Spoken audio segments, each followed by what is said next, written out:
Hello students, here is the second part of my presentation based on the chapter Mechanical Properties of Fluids. Let us understand the concept of hydrostatic paradox. Consider the interconnected vessels as shown in the figure. When a liquid is poured in any one of the vessels, it is noticed that the level of liquids in all the vessels is the same. This observation is somewhat puzzling. One can feel that the pressure for the vessel with narrow base would be more than that for a vessel with wider base. Hence, the liquid from vessel with narrow base should rise into vessel with wider base. However, it is never observed. In all vessels, level of liquid remains same because they exert same pressure on bottom.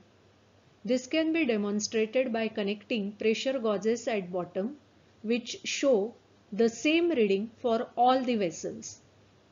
Thus, the pressure exerted on the bottom of a vessel depends on height of the liquid only and not on the mass or volume of the liquid or the shape of the vessel. This is known as hydrostatic paradox.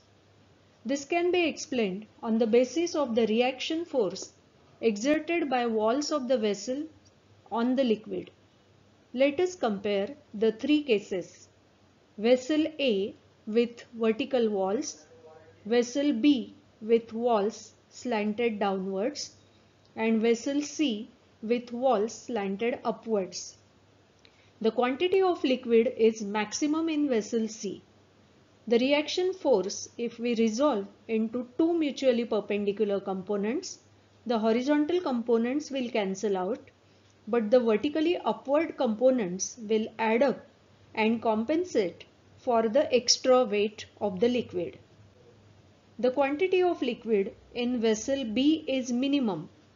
The vertically downward components of the reaction force will add to the weight so that the effective weight and hence pressure is the same. Next, let us proceed with Pascal's law, which states that the pressure applied at any point of an enclosed fluid at rest is transmitted equally and undiminished to every point of the fluid and also on the walls of the container, provided the effect of gravity is neglected.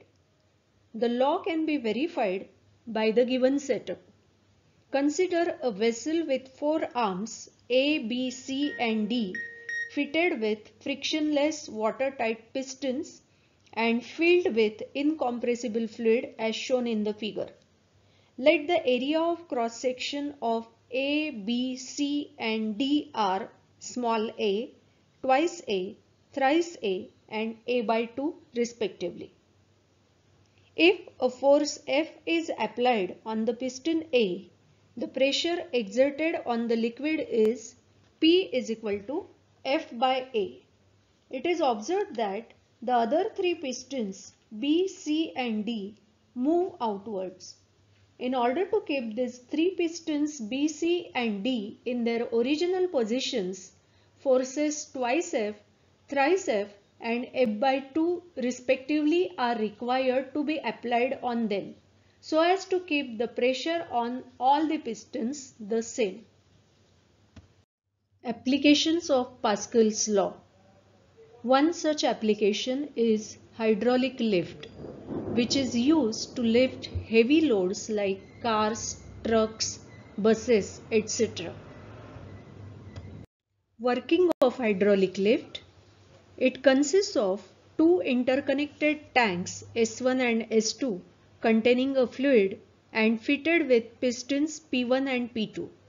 S1 has a smaller area of cross section A1 while S2 has much larger area of cross section A2.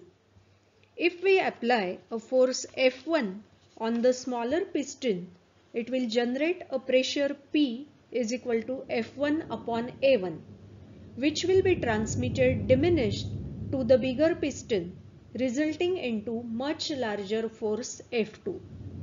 A heavy load can be placed on S2 and can be lifted up or moved down by applying a small force on S1. Another application of Pascal's law is hydraulic brakes, which are used to slow down or stop vehicles in motion. The schematic diagram of the brake system is shown in the figure. By pressing the brake pedal, the piston of the master cylinder is pushed in forward direction. As a result, the piston in the slave cylinder, which has a much larger area of cross section as compared to that of the master cylinder, also moves in forward direction. The slave piston pushes the friction pads against the rotating disc connected to the wheel, thus causing a moving vehicle either to slow down or to stop.